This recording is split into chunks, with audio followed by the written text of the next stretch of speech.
নমস্কার বন্ধুরা, জয়া কুকিংয়ে সবাইকে স্বাগতম। আজকে আমি বানাবো পাঁপড়। দেখুন আমি আজকে পাঁপড় বানাবো কিভাবে।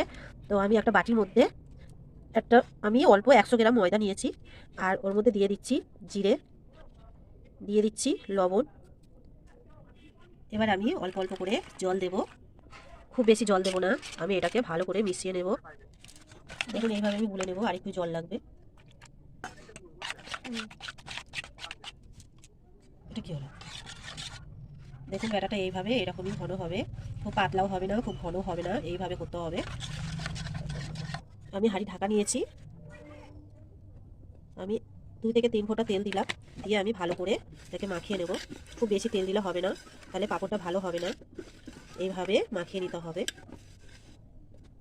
দেখুন আমি অল্প একটু দিয়ে দিলাম, দিয়ে এটাকে এইভাবে চাড়িয়ে নিতে হবে। আমি খুব বেশি বড় করব না। এবার আমি একটা হাঁড়ির মধ্যে আগে থেকে জল বসিয়ে দিয়েছিলাম, তো আমি হাঁড়িটার মধ্যে বসিয়ে দিলাম। এবার এটা আস্তে আস্তে হতে থাকবে। দেখুন পাঁপড়টা আমার রেডি হয়ে গেছে।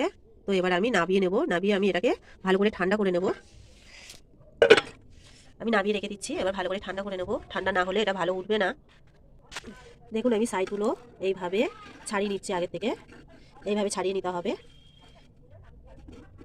এবার আমি এটাকে আস্তে আস্তে তুলে নেব। দেখুন কত সুন্দর উঠে যাবে। দেখুন আমার পুরো পাঁপড়টা উঠে গেছে, কত সুন্দর হয়েছে।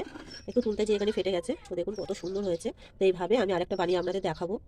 দেখুন আমি আবার 2 থেকে 3 ফোঁটা আমি তেল দেবো, বেশি দেবো না, বারবারই দিতে হবে। বেশি দিলে কিন্তু পাঁপড় একদমই ভালো হবে না, এটা মাথায় রাখতে হবে। তো আমি আবার মাখিয়ে নিয়েছি। এবার আমি দিয়ে দিলাম। দেখুন আপনারা বানালে এইভাবে বানাবেন, খুব সুন্দর টেস্ট হয়, একদম দোকানের পাঁপড়ের মতো।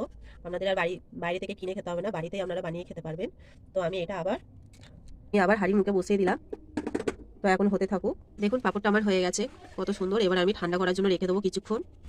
এটাও আমি একইভাবে এইভাবে আমি কেটে নেব, নিয়ে আমি তুলে নেব। দেখুন এবার আমি আস্তে আস্তে তুলে নিচ্ছি। দেখুন পাঁপড়টা কত সুন্দর উঠে যাচ্ছে।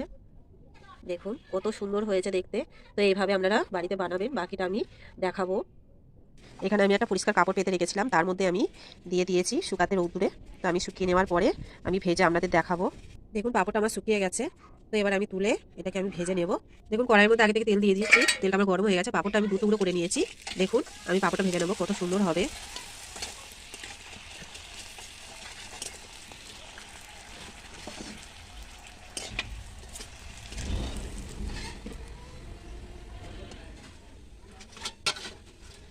এইভাবে আমি দেখুন পাঁপড়গুলো কত সুন্দর ভাজা হয়েছে, খুব সুন্দর হয়েছে। এই দেখুন। তো এইভাবে আপনারা বাড়িতে বানিয়ে খাবেন, খুব ভালো লাগবে, খুব টেস্টি হয়। দোকানে পাঁপড় আর কিনে খেতে আপনাদের ইচ্ছা হবে না। তো আমার রান্নাটা যদি ভালো লাগে, লাইক কমেন্ট শেয়ার সাবস্ক্রাইব অবশ্যই করবেন। পাশে থাকা বেলটা টিপে দেবেন, তাহলে সরাসরি আমার রান্নাটা আপনাদের কাছে পৌঁছে যাবে।